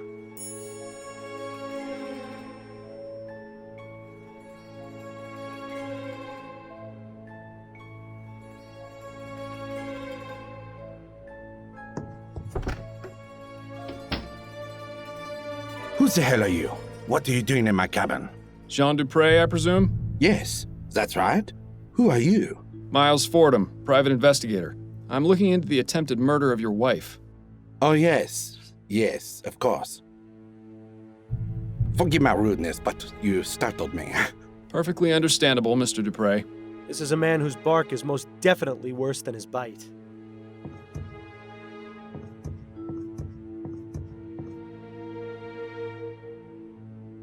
Not a very dignified end for our friend Mr. Bear. Can we talk, Mr. DuPrée? I suppose so. Yes. What can you tell me about Madame DuPrée? Oh, my dear wife. The past few days have been just awful for all of us. Yes, I can imagine. How long have you been married? For 7 wonderful years. Laura and I are just as much in love now as we were on the day we married. Lord, does he actually expect anyone to believe that nonsense? You'll pardon me for being so frank, Mr. DuPrée, but why are you out hunting and not at your wife's side? Excuse me? Who are you to lecture me on my marriage? A fellow married man, that's who. Your wife has just suffered a very traumatic ordeal. Shouldn't you be at home caring for her? But with all the confusion at the house, with the police investigating and her being attended to by her doctor, I just needed to get away for a bit. Surely you can understand, Mr. Fordham. There's something off about this guy, Miles. He's definitely hiding something, and for once, I don't think it's from his wife. Do you know anything about the circumstances surrounding Madame DuPrée's death? Horrible. Simply horrible. Do you have any idea why Mr. Martin might have attempted to kill her? Mr. Martin? You mean the boy they arrested? Andrew said it's because Martin and his mother are witches who prey on the well-to-do. You only need to take one look at him to see his trouble. It's a shame they put him away so quickly. I'd have liked to teach him a lesson or two, believe you me. Yeah, right. A lesson on how to cower in the corner, most likely. I suppose it goes without saying that you enjoy hunting, Mr. DuPrée? Yes, I do. I consider myself something of an outdoorsman, you see. It's nice to be able to go out and get some fresh air after being sat at the bank all day. What about your home life? Truth be told, I'm not at home as often as I'd like to be. I've been trying to make more time, but something usually comes up. Business is business, after all. Yeah, but what business are we talking about here exactly? What can you tell me about your stepchildren? Andrew and Juliette? I see a bright future ahead for both of them. What's your relationship with them like? It's fine. Why do you ask? I got the distinct impression from both of them that they hardly ever see you. Well, yes, I suppose that is true. We don't spend much time together. But they're both so busy with school, I don't want to get in their way. Not to mention my job keeps me away from home for considerable periods of time. Excuses, excuses. I get the feeling Mr. DuPrée avoids his family on purpose. But why? Do you know anything about Madame DuPrée trying to get Juliette taken out of her classes at the university? Ah, yes. Laura didn't approve of her daughter's desire to further her education. So, she sent a letter to the university requesting Juliette's withdrawal. I didn't approve of her trying to meddle in Juliette's affairs. If she wants to study, she should be free to do so. I wrote them a letter myself, without Laura's knowledge, telling them to disregard the previous request for withdrawal. That's very good of you. Yes, well, I dislike seeing people being told what they can and can't do by others. Yet, he seems perfectly willing to employ servants at his home. Well, I suppose we're all hypocrites in one way or another. I'll be going now. Au revoir, Mr. Fordham.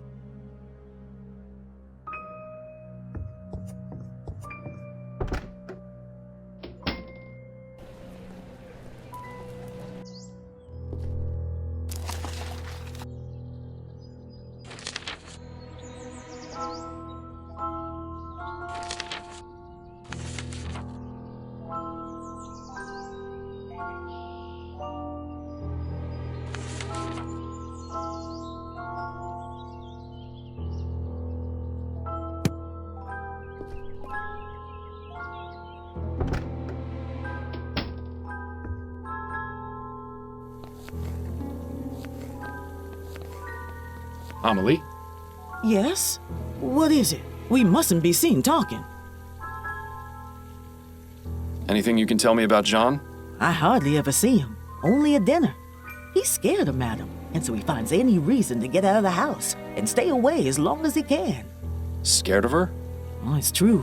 You should see him when they're in private, like a shamed puppy that dirtied the carpet. Interesting.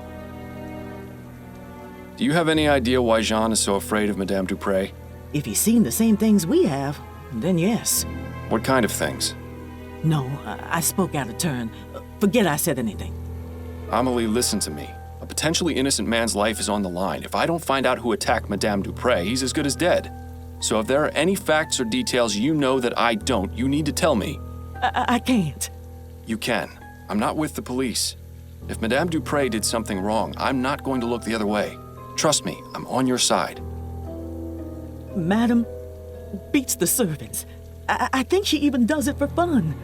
I hear the screams sometimes. I don't know how anyone else in the family doesn't.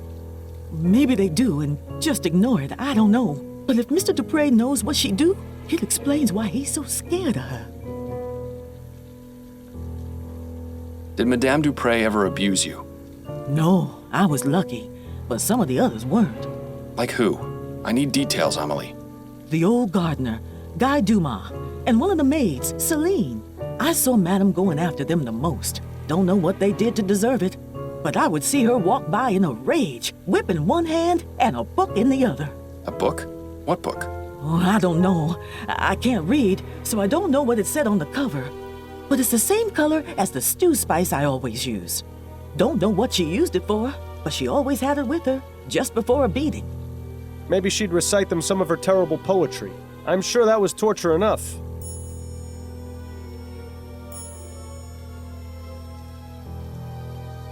Tell me more about Guy and Celine.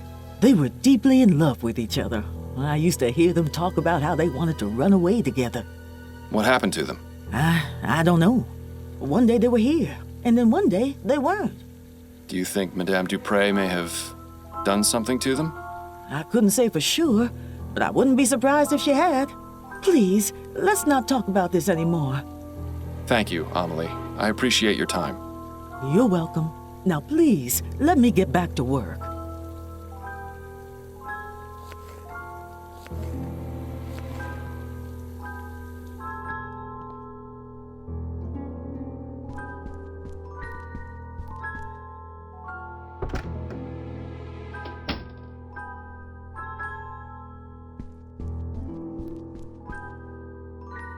One of those melodramatic...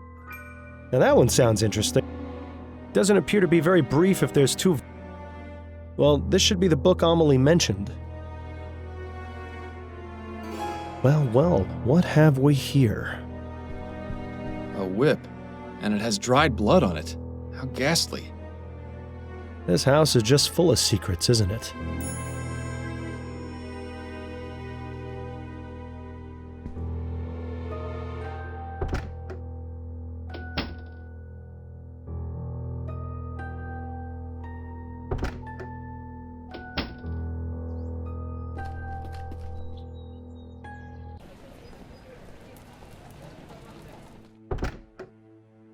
Oh, Mr. Fordham, you're back. Can we talk, Mr. DuPrée? I suppose so, yes. Do you fear your wife, Mr. DuPrée? Do I... what? The question's quite simple. Are you afraid of Madame DuPrée? Why in the ether would you think that?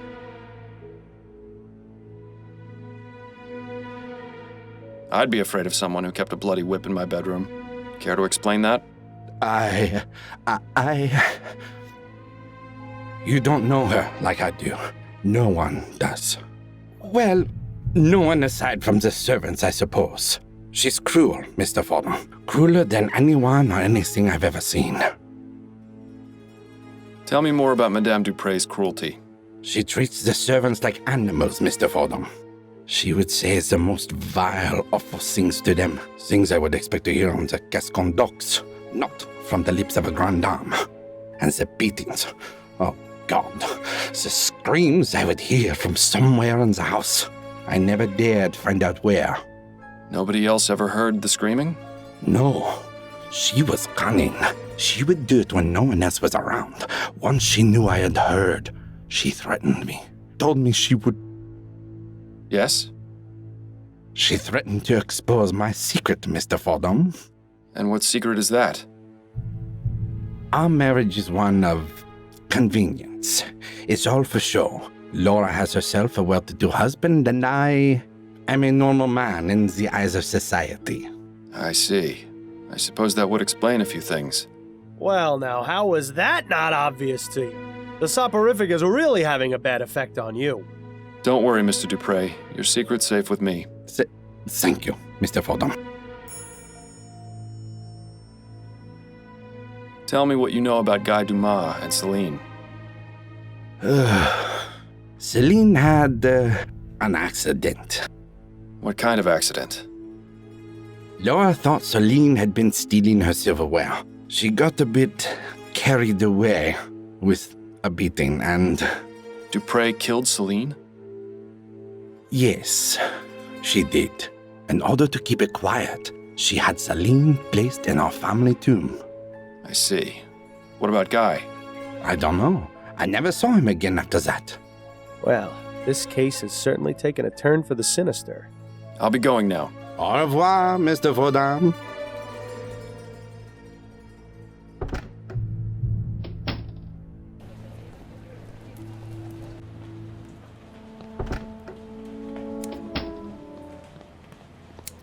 Hello again, Miss Montgomery. Mind answering a few more questions? Hello, Mr. Fordham. Not at all. Did your mother try to get you withdrawn from the university? As a matter of fact, she did. Just another one of the many ways she tried interfering with my life. What happened, exactly? Mother wrote the university requesting that I be withdrawn. I found out about it when the enrollment office contacted me. I couldn't believe it at first. I thought it was some sort of mistake, but then they showed me the letter. I take it you were upset. More than upset, Mr. Fordham. I was furious. I was trying to make a real life for myself. One that wasn't about dresses or debutante balls or fending off suitors. I'd been given the chance to make something of myself, and Mother was ready to bring it all crashing down, just because she didn't agree with it. But in the end, you're still here. Yes, Jean stepped in and fixed everything. He didn't have to do it, but it was very good of him. I'm afraid that was the beginning of the end of my relationship with Mother. We never really managed to fix things after that. Do you know Guy Dumas? Yes, he was one of our servants. He used to enjoy reading my books, as well as Andrew's. When did you see him last? Just last week. He came by to see me and asked to borrow some books. Do you know where I might be able to find him? Not really. I get the impression that he moves around frequently. But I can tell him you're looking for him next time I see him, if you like. Please do. Although hopefully I'll be able to find him before then. Were you friends with Sabine, the maid? Yes, I was quite fond of Sabine. She was so sweet and interesting to talk to. One day, she just left the house with no explanation. Mother said it was because she had found work elsewhere. I was terribly saddened. I wish I'd had the chance to say goodbye to her, at least. What's your interest in her? Oh, I was just curious, that's all. No more questions for now. Then if you don't mind, I have work to do. Fordham, are you thinking what I'm thinking? Wait, what am I saying? Of course you are. Madame DuPrée has been interfering with Juliette's studies and disapproved of her relationship with Martin, hence their falling out. Plus, the information in Juliette's notes about ethericity, putting animals into a death-like trance, seems awfully suspicious. It's enough to establish both means and motive. That's plenty to consider her a suspect.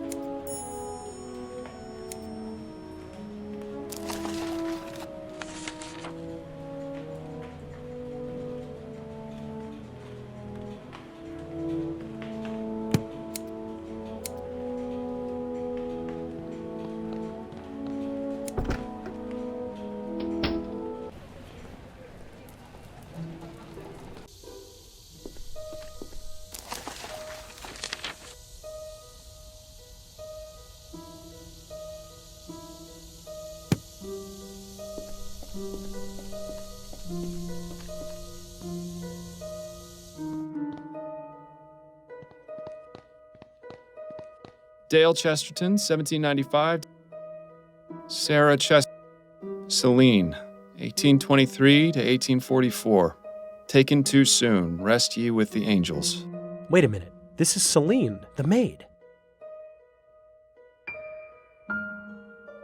Somehow a piece of paper got wedged into the side of the vault.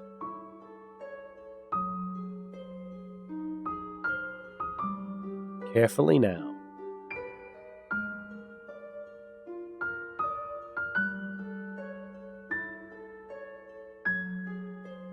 Got it! Nice work, Fordham. Now to see what this is. Interesting. Leaving notes for the dead. How very touching. I wonder if anyone has left me one at my grave.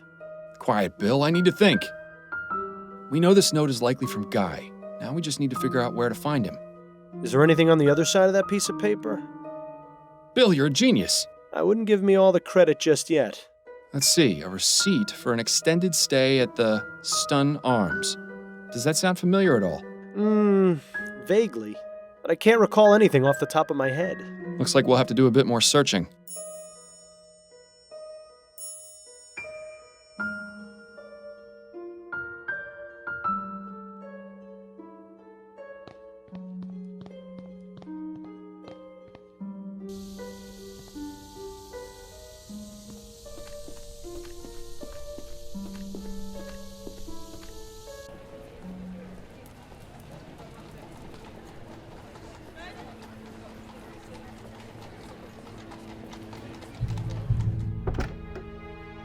Oh, Mr. Fordham, you're back. Can we talk, Mr. DuPrée? I suppose so, yes. I found this note in the Chesterton tomb. I suspect it was left by Guy. So he's still alive? Apparently so, and staying at a hotel somewhere, judging from this receipt the note was written on. As you can see, the name is only partially legible. Do you know where the Stun Arms might be? I'm afraid not, sorry. I'll be going now. Au revoir, Mr. Fordham.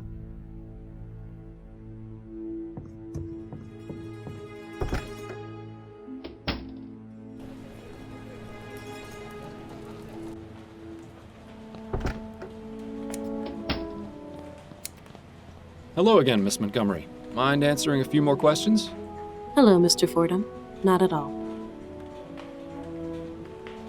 I found this note from Guy at your mother's family tomb. At the tomb? Why would he leave a note there? It's for Celine. She's been interred there. She's dead? Oh God, that's terrible. What happened to her? And why would she be in our family tomb? That isn't for me to say. You'll have to ask your stepfather. In any case, this note was written on a hotel receipt. I'm trying to find where it came from, but the name is only partially legible. I can't say it rings any bells. I'm sorry, Mr. Fordham. No more questions for now. Then if you don't mind, I have work to do.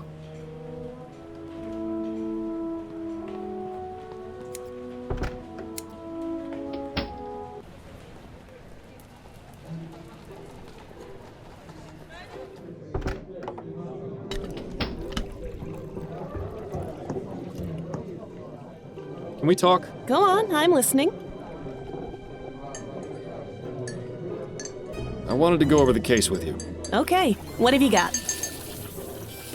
I found this note in the Chesterton tomb. I think it was left by the person who attacked Madame DuPrée. Nice work. Sounds like you're about ready to wrap things up. I will be as soon as I find him. Take a look at the other side of it. Part of a receipt for a hotel? Yes, but the name is only partially visible at the bottom. Stun Arms. The only hotel that comes to mind is the Boston Arms in Chumley. Of course! I knew the name sounded familiar. The stories I could tell you about that place. Not right now, of course. You're helpful as always, Upton. Thank you. Good luck, Fordham. I hope you find your suspect. That's enough about the case for now. Okay, That's it, I think. then you'd better get back to it.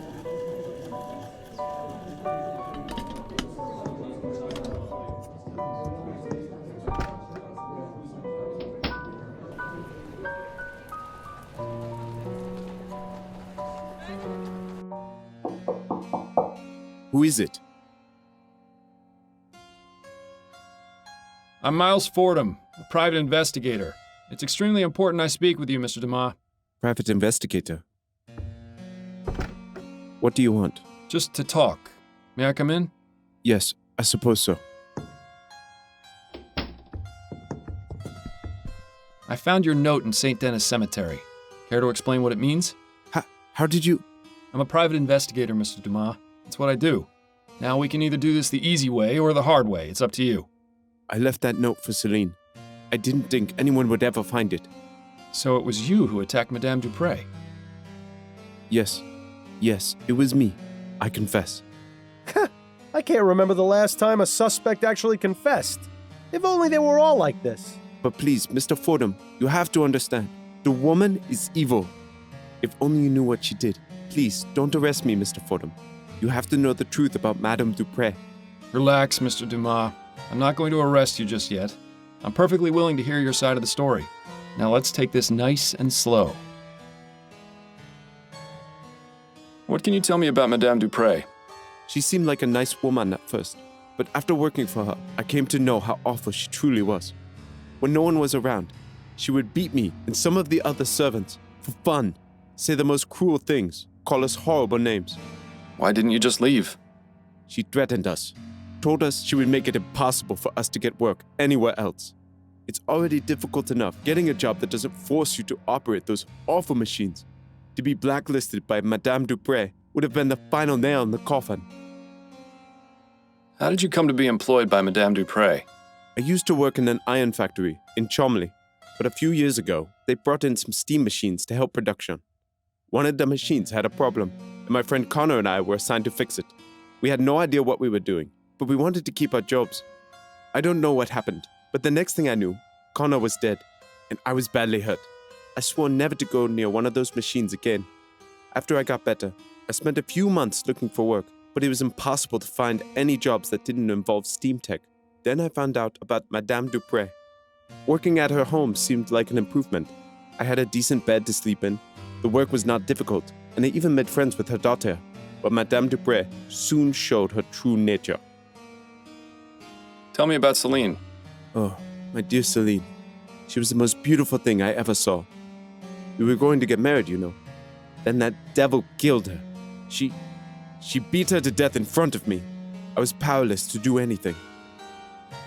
Please, Mr. Fordham, I don't want to remember. Let us speak of something else. Do you know Albert Martin? No. Who is that? He's Juliette's lover, falsely accused of the crime you committed. I had no idea. Are you going to let an innocent man die because of what you did? No, of course not. I suppose things got out of hand. It was not my intention for someone else to take the blame for my actions. So why did you attack Madame DuPrée in the way you did? I knew that if I went to her home and killed her, I would be caught and thrown in jail. I needed to find a way to do it quietly and not make anyone suspicious. Also, I wanted her to suffer for what she did to my Celine. I had read about toxic plants in Juliette's schoolbooks, and I knew a bit about them from working as a gardener. So I decided to poison DuPrée and make her appear dead so she could be buried alive and suffer the same way she made us when she would lock us away in her secret room. Did you say secret room? Yes, Mr. Fordham. It was no bigger than a coffin. She would place us inside if she was especially mad at us, with no food or water, sometimes for days at a time. We couldn't scream because she would stuff our mouths. She would also plug our ears and cover our faces. How often did she put you in there? Only a few times, but that was more than enough. I'd rather not think about it. So you have no idea where it is? None. I only remember Madame DuPrée would say the same thing any time she was about to put someone in there. A perfect servant must behave. I've told you everything, Mr. Fordham. Are you still going to arrest me? I haven't quite decided yet, Mr. Dumas. If I can find this secret room, it would be enough to charge Madame DuPrée with a crime. However, if you haven't been telling me the truth... I have been, Mr. Fordham. I swear it. I'll even make you a deal. If you promise me you'll try to find the secret room, I won't leave this hotel. All right, Dumas, it's a deal. Well, at least now we can go straight to Upton and have him taken in. Unless you really do believe him about the secret room.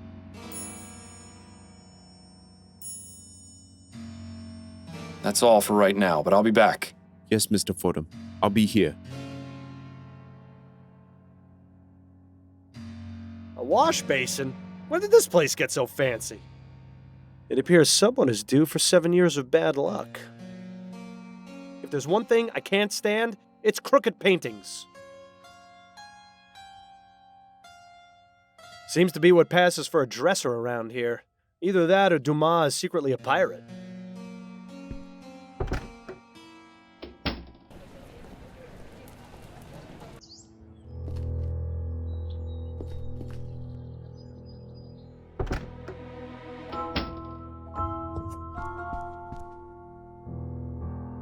A perfect servant must behave. And now you'll taste an early grave. Me sofa, Ray. In the middle, see? So long, Birdie. Bye-bye.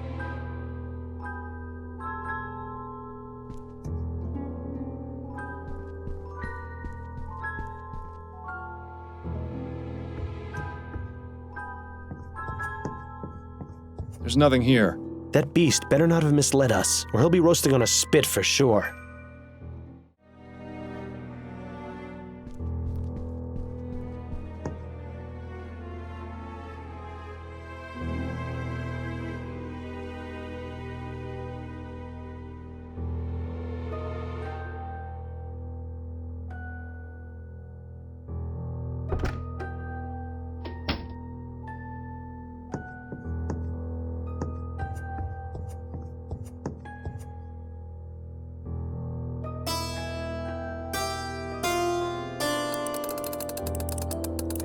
That seems to have done something.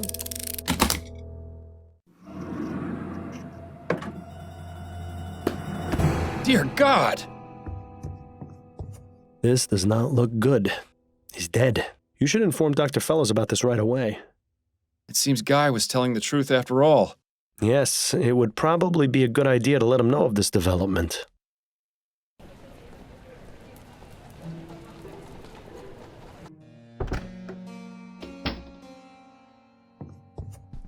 Guy? Yes? I found the secret room you told me about. You see? I wasn't lying. No, you certainly weren't. There was someone inside. A man. No. Who? I'm not sure, but I can only assume it was one of Madame DuPrée's servants. Was he all right? I'm afraid not. He was dead. Dr. Fellows confirmed it was due to asphyxiation. Madame DuPrée must have put him in there before I drugged her. And then, with everything that's happened, she didn't let him out in time. Oh my God, it's my fault he's dead. If only I'd known. The circumstances are quite unfortunate, Mr. Dumas. However, this has shed a new light on Madame DuPrée and her cruel practices. I can't say for certain that you were justified in your actions, but I am a bit reluctant to say you were completely at fault. But the bottom fact is that Mr. Martin has been falsely accused of this crime. If I were to let you go, he would be punished in your place. Unless... Yes? I'm going to need you to write me a letter, Mr. Dumas. Of course, Mr. Fordham.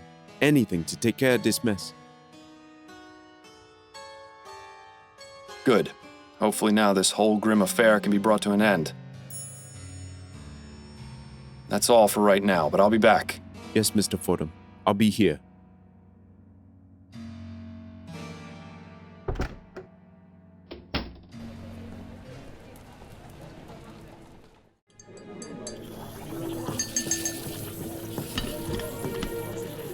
Can we talk? Go on, I'm listening. I think I'm ready to wrap this case up. Okay, who's your prime suspect? It was Guy Dumas, a former servant at DuPrée Manor. He used toxic plants to drug Madame DuPrée so she appeared dead, which he learned about from her daughter's schoolbooks. What was his motive? That's the thing. I've learned that Madame DuPrée is extremely cruel to her servants. She regularly beats them, and even has a secret room no bigger than a coffin where she places them as punishment.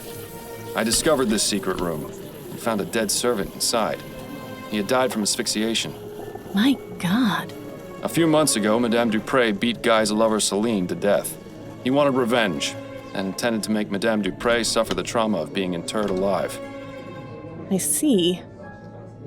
Constance, I don't think Dumas should be arrested for his crime. He doesn't deserve it. Madame DuPrée, however... Yes, I see what you're saying, and I agree, but what about Mr. Martin? I got a signed confession from Mr. Dumas. You can see the handwriting matches this note I found in the cemetery. That should be enough to release Mr. Martin, as well as giving Guy a head start in his escape from the city. It's going to be tricky getting the department to look into this, but with the proof you've gathered, it should work. Excellent investigating, Fordham. I knew you still had it in you. And of course, I'll dip into the department's Good Samaritan fund to get you proper compensation for your work. For now, go home to your wife. I'm sure I'll have something else for you to look into fairly soon. Good evening. I'm looking for Madame Laura DuPrée.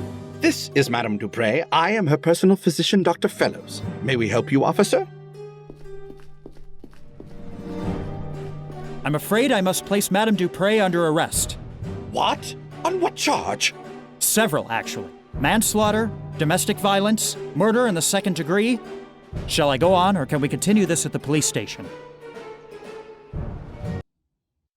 You won't have to worry about Madame DuPrée anymore. She'll be in jail for a very long time. And Mr. Martin has been released with a full pardon as well. Thank you, Mr. Fordham. I appreciate your help and your trust. Think nothing of it, but you'll need to leave town as soon as you can. Have you made plans? I was thinking of heading south. New Britannia is too cold and dark. I want to find someplace more like my home. Well, I wish you the best of luck, Mr. Dumas. Addie, I'm home. Addie? She must still be out at her hairdressing appointment. I'm glad we're alone because I wanted to talk to you about something. Yes, Bill, I know. I told you I'm doing my best to try and find the flower shop burglar. No, for once, this isn't about him. This is about you. Me? What are you on about? You can play dumb and deflect all you like with everyone else around you, but it won't work with me. I know exactly what you're thinking, and you know exactly what I'm going to say. You want to talk about how we did on this case? Yes, that's exactly right. Have you already forgotten the old days, Miles? Before I died, we were solving cases like nobody's business. You were one of the best detectives on the force. But ever since you started taking that soporific, your mind hasn't been as sharp as before. If you're serious about taking on more complex cases, you need to listen to Adelaide and stop taking it. It's already had a negative effect on your performance. What are you talking about? We were able to discover the truth about Madame DuPrée. Yes, but if you were working at your full abilities, you'd have come to that conclusion much sooner. If I stop taking it, you won't let me sleep through the night. Nothing will change. Well, things would change if you found you-know-who. I thought you said we weren't going to talk about that right now. Yeah, well, I say a lot of things. An understatement if ever there was one. Can't you just keep quiet without me having to take something? Afraid not, old friend. That's just not who I am or how this works. If you keep me up all night, I'll go crazy. Things have been hard enough as it is. And if, God forbid, Adelaide were ever to find out about... Hello, Miles. Is there someone else here? I thought I heard you talking just now. Fantastic. The jig is up. And here I thought we were doing so well, too. No, I was just going over the case. Thinking aloud, you see. Ah, of course. How was your appointment? Mrs. Lefebvre was her usual bossy and overly picky self, but she gave me a very generous tip. That's good. So I stopped by the shop on the way home and bought a new deck of cards. Excellent. Shall we have a few rounds of écarté? I believe you demanded a rematch last time we played. Yes, that would be nice. Well, you certainly managed to dodge that bullet. I only wonder how much longer you'll manage before one finally hits you.